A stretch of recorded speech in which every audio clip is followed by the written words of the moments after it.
On a recent episode of the Oddcast, we were talking about the movie Disclosure Day and about, UFOs and UAPs and people who've had experiencers, people who experience visions and visitations and lost time.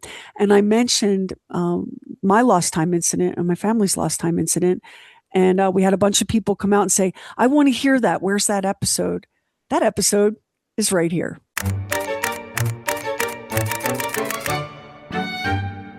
I have told very few people in my life because it's a story that I struggle to understand. I know it happened, but I don't know what happened, and um, I can't convince you that it happened. And part of the reason that I don't talk about this and haven't shared this story is because when I remember back to that night, I have this feeling of um, panic. Like I feel a little choked off.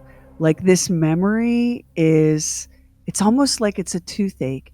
And if I touch it even gently, it throbs. And so there's something about it that makes me shy away from it, that makes me skittish.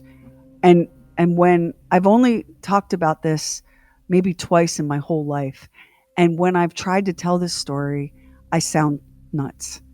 And so it's something I haven't ever talked about, but I'm going to tell it today on the Oddcast. And before I describe what happened, there's a couple of things you need to know. This took place in Wilmington, North Carolina. I was living in Wilmington, working during the day at WECT, the NBC affiliate there, the television station. And at night, I was delivering pizza for Domino's. I lived in an apartment with two roommates. One was my college boyfriend, and the other was a friend of ours from Temple. And the three of us had moved down to Wilmington together to work on a movie, which we did. And then the whole movie studio situation there went kind of haywire. So we all had to sort of scatter and get jobs. Um, we lived in an apartment not too far from WECT off of Highway 421 that was around this sort of not really a lake, but an oversized pond. And there were walking trails around this pond, and the trees dripped with Spanish moss. And it was a mysterious and beautiful place. The apartments were dirt cheap, but it just so happened at that time that they were in this gorgeous setting. And of course, I'd grown up in Wyoming and the Northeast. We didn't have Spanish moss. That was something I'd only read about in books. And it was really beautiful. And not too far down Highway 421, there was a high school where there would be, high school football games. There was a Chinese restaurant. It's kind of that stretch of Highway 421 then and now was pretty commercial, but the rent was cheap, and three kids right out of college could swing it. So, like I said, I worked during the day at WECT for $160 a week. That was my full-time salary as a producer. Stay in school, kids. The media is not the way to go. And I worked at night for Domino's. So basically, I worked most of the time.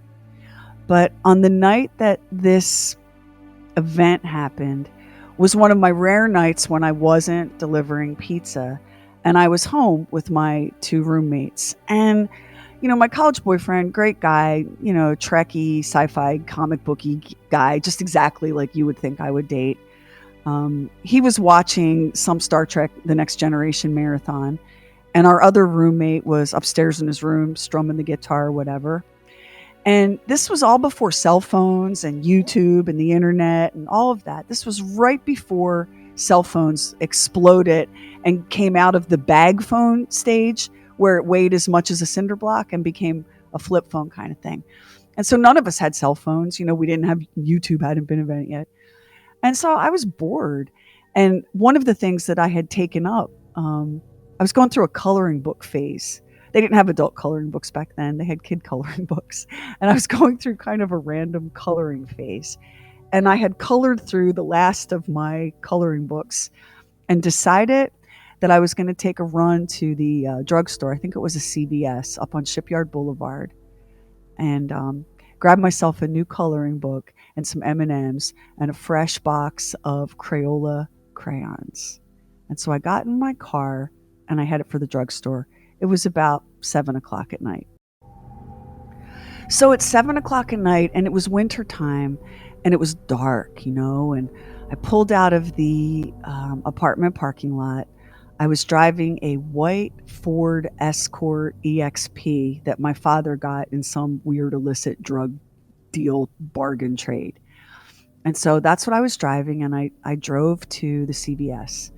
And I remember, I went into the CVS and went over to the section where they sell school supplies and stuff. And I got a couple of coloring books, and a new box of 64 crayons and a couple bags of M&Ms and paid for it. Got back in my little Ford Escort and headed home.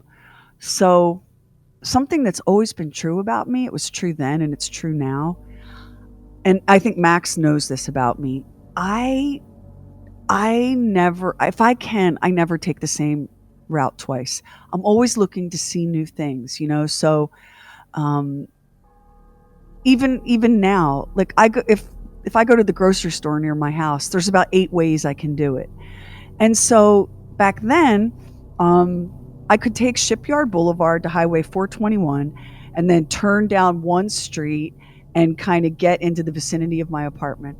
But that was boring. There were so many other cool things to see. And I had only been living in Wilmington for about 6 months at that point, and I was still exploring and looking around. And so I decided as I was coming down and passing the high school that I was going to take a different street that I never had that would also dead end into the road that looped the pond. Are you with me so far? Can you picture that in your head? Yes. There's a pond and there's a road that runs around it and all of the trees and the Spanish moss. And it was pretty dark back there. There weren't it's a park, there weren't tons of streetlights and everything. It was dark and very beautiful. So I turned off of Shipyard onto 421, and then I made the turn onto this street that I was pretty sure would connect to the road that ran the circumference of the pond that would allow me to get back to my apartment. So I left the house around 7, went to the drugstore, got the coloring books, the crayons, the M&Ms, back in the car. And I'm driving down this street, it's not even a street, it's just like a little random side road that paralleled the football field from the high school. And as I'm coming to where it's going to T-bone into the lake, into the road that ran around the lake or the pond, the strangest thing happened. Suddenly, in my rearview mirror was like high beams, like incredibly bright high beams, but up higher than like a car. So a Ford Escort is pretty low to the ground, right? This was more like all of a sudden there was a tractor trailer behind me. It was that difference in height. And I glanced up into the rearview mirror because the light kind of reflected off the mirror and blinded me. And when I glanced up into the rearview mirror, what I saw, and this is the part where I feel sick right now. This is the part where, like, anytime I try to remember this or describe it, I like it's like there's a toothache. Like I shy away from it. What I saw was like a vehicle that was both white and black. Like it had a big black like a windshield kind of a thing, but it was the rest of it was white and it was really bright, and it was behind me but also coming over the top of the back of my car. Now I will pause here and tell you, I know I sound like I'm crazy or that I'm lying. This is the best way I can describe it. It was behind me, but it was right on top of me at the same time. And I tell you, as God is my witness, the road behind me and in front of me had been empty a split second ago. This was a little back road taking you into a loop of road that was not very much traveled, especially at night and especially in the wintertime. And I'm looking, and it felt like forever that I was looking and like, who is behind me? Like, is that a monster truck? Like, what is behind me? behind me and on top of me. And in that moment, and now, like, there's an echo of the adrenaline and the absolute panic that I felt. I was in an absolute state of fight or flight panic. I was terrified. Adrenaline flooded my body. I broke out into a sweat. I'm gripping the steering wheel of my Ford Escort EXP. What is that? And then I was home. And I don't remember driving up to our apartment complex. I don't remember parking. I don't remember walking. And the way these apartments were, like, you had a bit of a walk, like you would park and then there would be, the apartments were set back and they were cluster apartments. So you might have like 8 units in one little cluster building and then 8 units in another, and so on and so on. And you didn't just get out of your car and walk up to your front door. You had to walk around this like little sidewalk. I don't remember that. I remember, what is that? And this feeling of just absolute panic. And then I was home.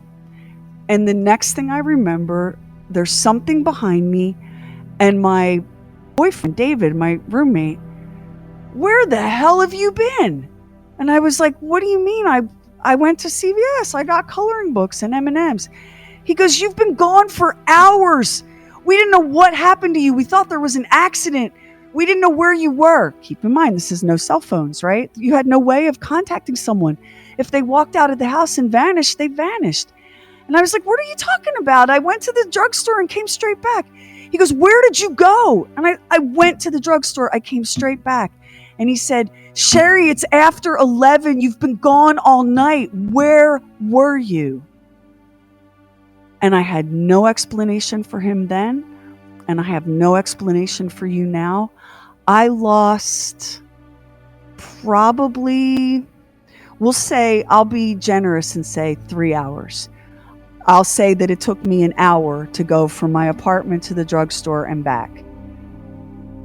But somehow I was gone for over 4 hours.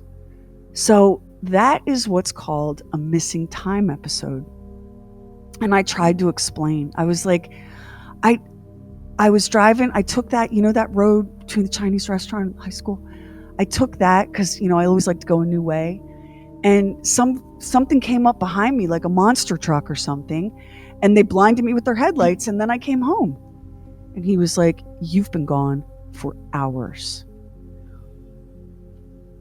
I don't expect anyone who's hearing this to believe me, because I can't tell you anything more. I have no proof. I don't understand what happened. I didn't go. If Bob were here, he'd be like, you had another guy, or you went to a bar, or you fell asleep. No, none of those things. None of those things happened. I left. I went to the drugstore. I came home. And somehow I lost a little over 3 hours. And when I try so hard, and I've tried since that night, I have tried, think, remember. And I have a blank space and something that when I touch it, I jump backward from it. And I think Max will back me up here. I have a pretty extraordinary memory. Yeah. Unbelievable. I'm not someone who loses things or forgets things.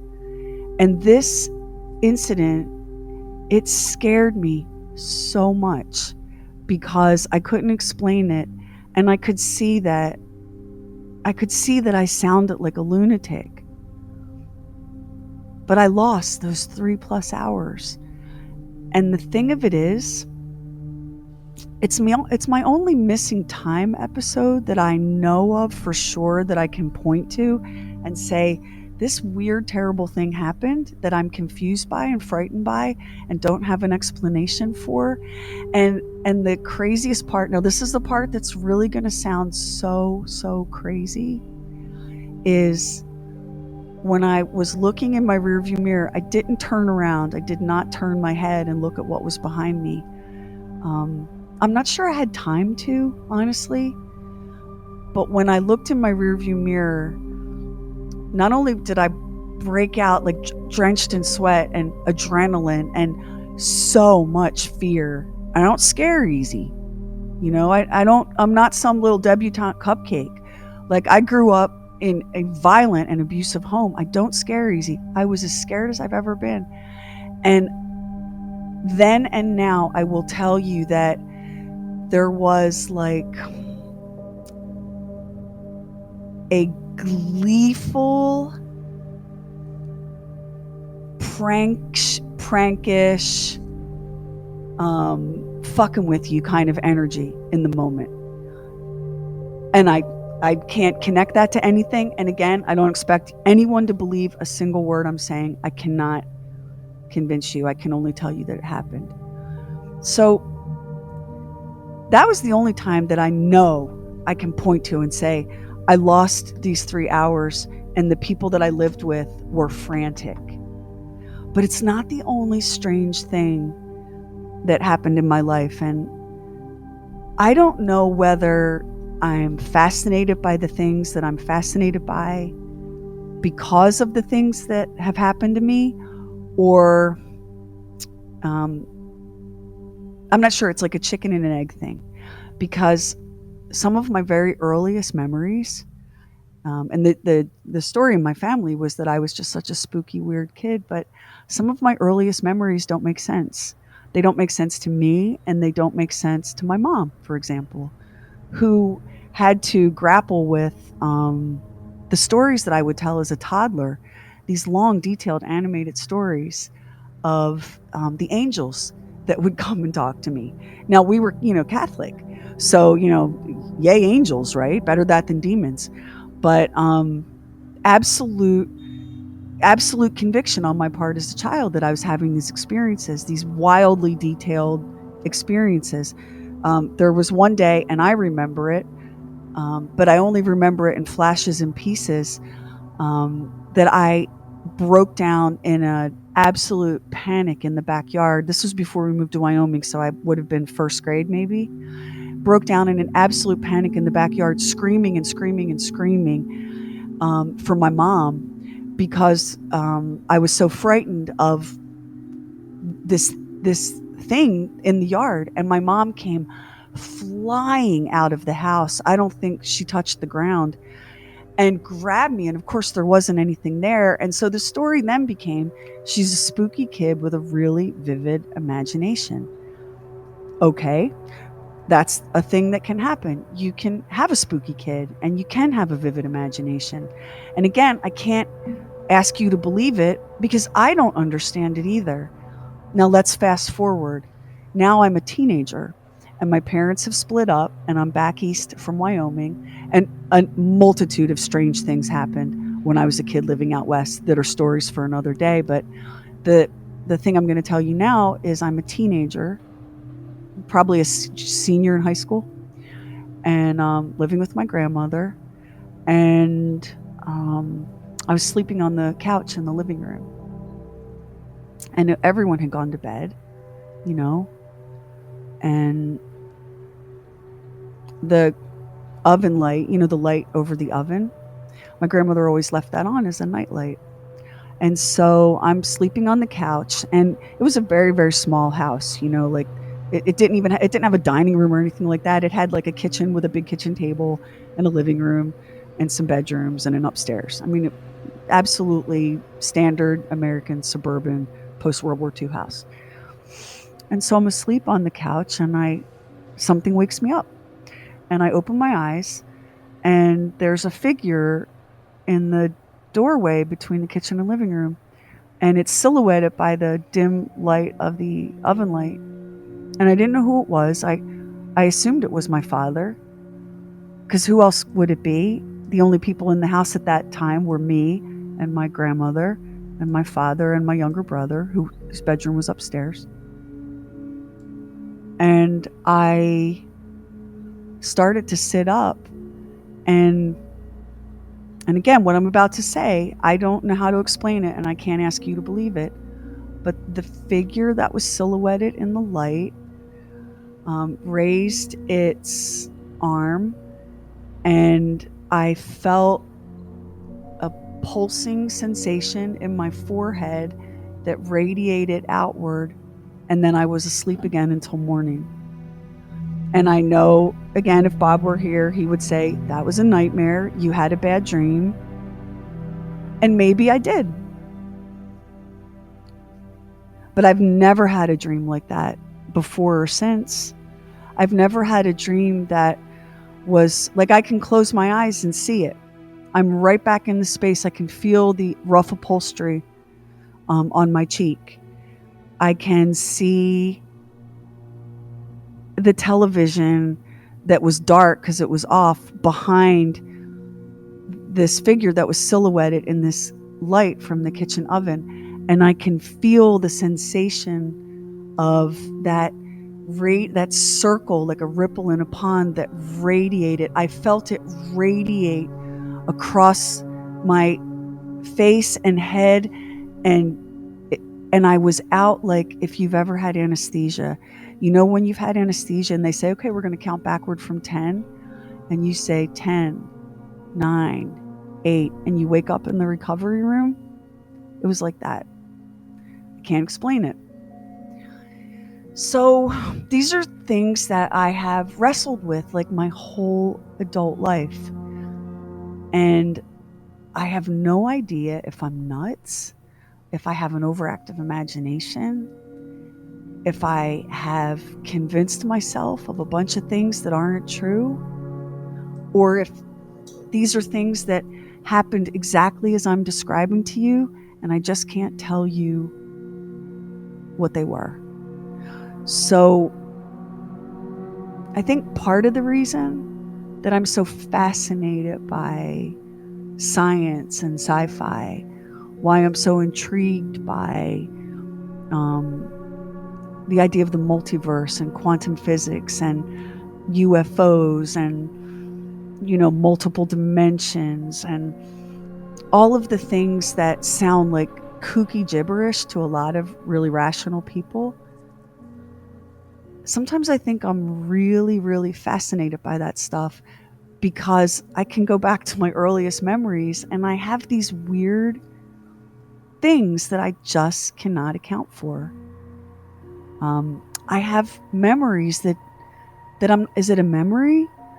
Because it doesn't make any sense. And yet it's so much like any other memory that you would have of a birthday party or Christmas. And I'm not talking, some of the memories I'm describing, I'm talking about like being 12, 13, 14, 15, 29 years old, okay? I'm not talking about baby stuff. I'm talking about things that have happened. I went into therapy in my late 20s because one night I woke up. I lived alone at the time. I was single, and I lived all alone in my house with my 2 dogs. And I woke up in the middle of the night and I was outside. And I'm like, I guess I sleepwalk now. What the whole hell? I'd never been a sleepwalker before, but I was going through some stuff, and I'm a person who lives with significant complex trauma. And, things can happen in life that can trigger you and rocket you backward a little bit. And you may start acting out or experiencing any number of things, including sleepwalking, depression, and all sorts of stuff. I was going through a tough time. But I'll tell you, I've never before woken up outside at night wearing nothing but a t-shirt. And it hasn't happened since. So I went into therapy, and the therapist said, "What brings you here?" And I said, "I woke up outside." And that's not good. A woman can't be waking up outside wearing only a t-shirt. Like, I'm scared. I live alone. Am I disassociating? Am I having a nervous breakdown? What's happening to me? And that was what first launched me into therapy. So there's no like neat bow for this oddcast. There's no way that I can pull all of this together and say, and that's what it was. And then I took a pill for it, and now everything's fine. It's just some things happened. And I know for a stone cold fact that there are people listening to this right now with their eyes bugged out, because there are things that have happened to you that you don't understand and that you can't explain, and you're not even sure how to describe, because you know you sound nuts. You sound absolutely kooky and insane. There's so many people all around us who are holding these kinds of experiences inside because there's no good, sane way to talk about it. And I don't care. Like, I'm cool with people thinking I'm nuts or not believing me. I mean, I'm telling you, I'm not a liar. Whatever else I am, I'm a truthful person. Max, would you? I would say I believe everything that you're saying. You're not a person who is given to flights of fancy. You're not a person who makes things up to garner attention. You're just not that kind of person, which is why I believe everything that you're saying right now. I mean, I get so much attention in my life. I don't need more attention. No. My God, if I get any more attention, I'm going to have to smack myself. And this is not good attention, by the way. Like, having people think that you're full of shit or crazy or a liar, that's not the kind of attention anybody wants. And these experiences scare me, because when I remember them, when I try to talk to you about them, I become so anxious and paranoid, like I'm telling you something I'm not supposed to tell you. And I push back against that hard, because if I did imagine this, then it's my brain and my imagination, and I alone control it. And someday, maybe there'll be an explanation. One of these days in my spare time, maybe I'll do some sort of hypnotic regression, and I'll have an expert take me back to that night in Wilmington when something happened that it scares me to even talk about, and I lost all that time. And I'll tell you something else now. I love Wilmington. And I go back all the time, any chance I get. Do you know where I've never returned? To that road that went around the pond? I won't even go to that apartment complex or that pond. I was there not too long ago with my husband. And we were cruising around, and I was showing him some of the places that I worked and hung out, and some of my favorite spots. And we were on Highway 421. And I said, I used to live over there, and I gestured. And he goes, where? And I said, it's over there. And he goes, let's go look. And I said, nah, there's other stuff I want you to see. Let's go to Wrightsville Beach. That's not like me either. It's not like me at all. And it's not like I think something would happen if I went back. All I can say is I don't want to. I don't want to in a way that is so visceral that I don't want to. And it wasn't terribly long after this happened that I got headhunted by a fellow Temple Owl for a job that led me to Charlotte. That's how I ended up meeting Bob Lacey, and that's how my whole life spun and changed on a dime, and I ended up in radio and sitting here talking to you right now on the Oddcast. And I've never been back, and I can't imagine that I would go back. I don't know why, but it's just a place I don't want to see. Not in daylight, not at nighttime. Don't know why. So we're going to end this episode of the Oddcast by saying thank you for listening to a story that has no ending, no real beginning, doesn't make a lot of sense, and you're probably thinking isn't true. That's how a lot of these stories are. And if you have one that you'd like to share, I would love for you to reach out, because maybe you would feel better if you could tell it to somebody who won't understand it any better than you do. But people, I believe you. I believe you, because I know that there's all kinds of things that happen that make zero sense. That doesn't mean they didn't happen. That's it for today's Oddcast. If you would like to reach out and share something, a missing time experience, something inexplicable, something that when you poke at it, you find yourself shying away, you can reach us at hello@bobandssheri.com. Hello@bobandssheri.com. Or if you have our app, you can tap the microphone in the bottom right corner of the screen and send us a talkback message, and we'll reach out to you. So, for all of my fellow experiencers who have no answers, that's it for today's Oddcast. New episodes every Monday and Friday. Our website is bobandssheri.com. Whatever dimension you're in, whatever planet you hail from, whoever you are, we so thank you for listening. You're the reason we do it. We'll see you next time on the Oddcast.